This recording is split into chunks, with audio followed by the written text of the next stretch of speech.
anko wange ndakuyita anko bala atulambisa nnyo nga ffe ba bloggers.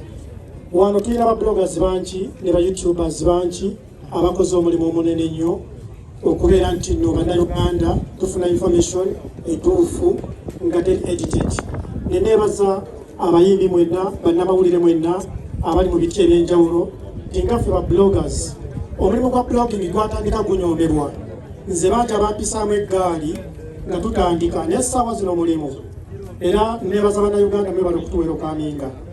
Nensaba once again Allah awe omugenzi ekyumulo ekyemirembe penge gy'oli muganda wange guma muganda wo gwewaleeta mu blogging Allah bwatu bwasazeewo naye kirungi akasimu kowankubidde nsobodde okubeera nti nno ntuuka nentuusa obubaka bwo.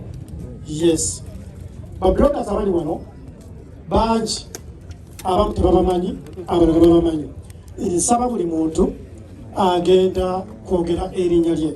Honorable Segiri Muhammad, nawe taata oli blogger nkulamusiza nakusaba mu respect. Yes, nsaba ntandikire wano jangu wano oyogere bwogezi linnya lyo otole essalaamu. Assalamu alaikum. Erinnya lyange bantita Sarah Henza abasinga ndowooza lyemmanyi. Simanyi engeri gye tutuuse wano kyewuunyisa okubanga tuli wano nga tuyakira okusiibula Isma atwagadde. Kyekigambo kyensobola okwogera nti Isma buli omu ku ffe amwagadde mu kiti kye.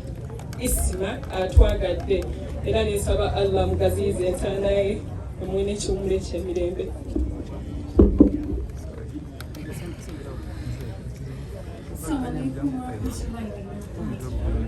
Bwana nkolera kati kakkana mbuba bali mu maaso bakakkana.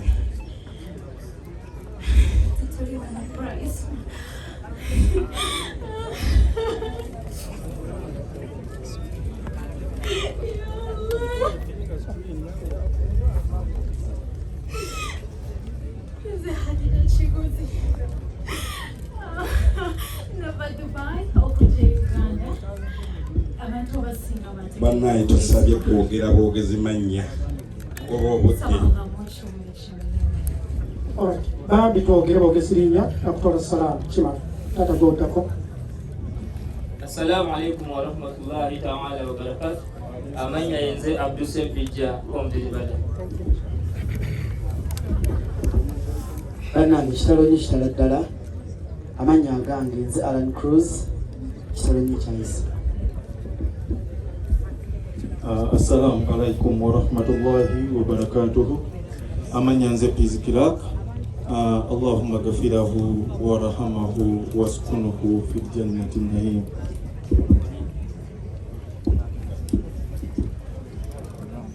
Kitalo nnyo kitalo ddala.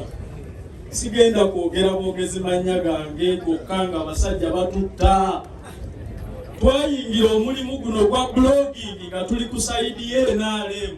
Abandi badde babeera very protective one.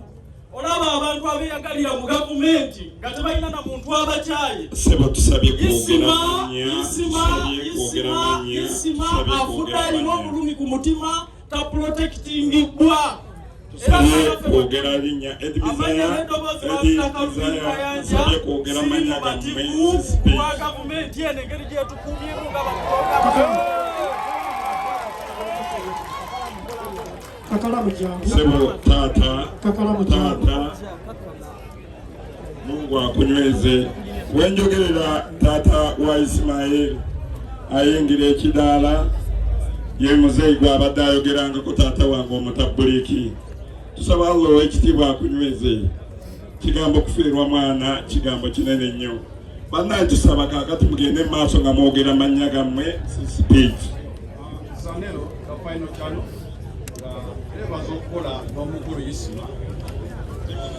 Ebigambo byampeddeko iba n'Uganda kalaamu simanyi oba asobola okwogera kalaamu.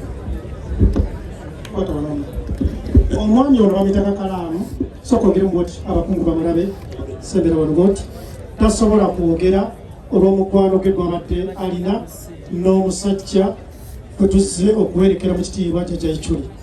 munamusonyi batasobola kwogera. Divorce amanya ze Divorce Matovu ngakola n'omukutu baguyita Celebrity Track UG.